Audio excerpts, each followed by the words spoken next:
Hey, thanks for running the hula hoop contest. So for this one, when the kids come over, you'll go ahead and have them grab a hula hoop of their choice, encourage them to spread out, and go ahead and start practicing. So when they practice, they're practicing around the waist. It should be an around the waist practice. And do this for about, I don't know, a couple minutes just to kind of let them get settled and let them kind of get ready for the challenge. Once everybody's got a hoop, once everybody's nice and warmed up, go ahead and tell them to kind of get on the on your mark position, and it'll be kind of just like this. So tell them that we're going to go for ribbons on this one, and I'll explain kindergarten here in a minute, but this is pretty much first through fifth grade for the most part. Tell them you're going to award the top 3 hoopers that continue hooping without stopping. So they should know this. You're going to say, when I say on your mark, you look like this. Get set looks like this. And when I say go, you're pushing and you're hooping. If your hoop falls or you can't keep it up or you touch it after the go signal, you're going to go ahead and take a knee and put your hoop on the ground, and you're going to go ahead and actively encourage everybody that's still going. Okay, so even one mistake, you are out of the contest. That's why I build in that practice time. You're going to get a lot of kids that are really good. On your mark, get set, go, they're going, and they could just do this all day long.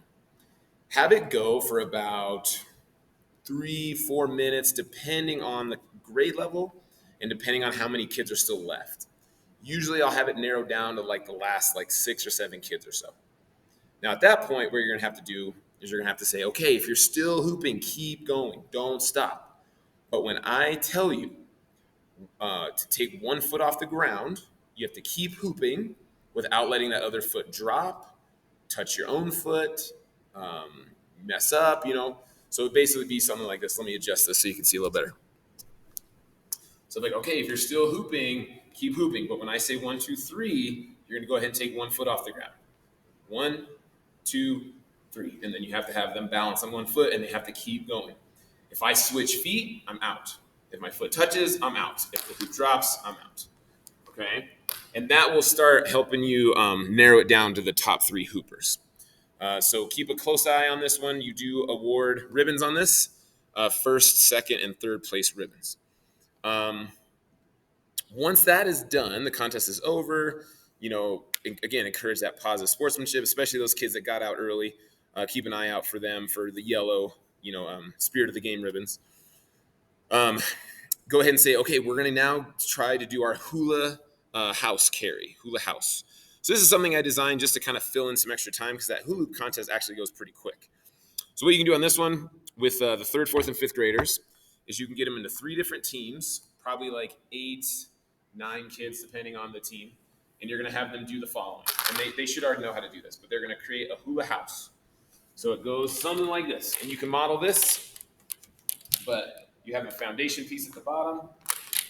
You do your 2 balancing pieces on the sides. And like I said, 3rd, 4th, and 5th grade, they already know how to do this. And then you get your little topper. Okay. For each 3rd, 4th, and 5th grade group for the hula house, you'll need, I think it's 11 hoops per set. Because now what they need to do is they need to create a second house on top of that house, and then they have to also pick it up and carry it around.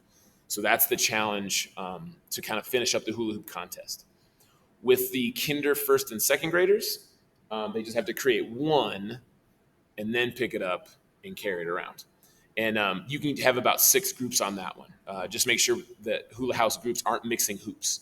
So you don't have small hoops with big hoops because it won't work that way. But yeah, you should be able to have 6 groups for the K1-2s and then 3 groups for the 3rd, 4th, and 5th graders. Now, as far as the hula hoop contest goes for the kindergartners, what you can do on this one is you can basically do it the same way, except when it comes to the how you're eliminated from the contest.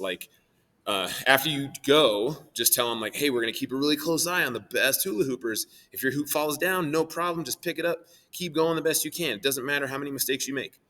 But just kind of have your volunteers roving around, and you'll start noticing the kids that are really, really good. So they're not out of the contest at any time. They're just continuing to go. But you as the volunteer, in order to award ribbons, is you're looking to see who the best hoopers are. So you'll award a 1st, a 2nd, and a 3rd place. That's the only adaptation for kindergarten, just because that goes way too quick. And then some of them aren't, you won't even be able to tell, it'll go so fast sometimes. But you will be able to pick up, if you watch them for a little while, you'll be able to pick up who the best ones are. So that's pretty much the only difference for kinder. Otherwise, they can do all the other things, even the hula house carry. So that should be it for the hula hoop contest. This is a ribboned event. So yeah, have a lot of fun. It should be cool.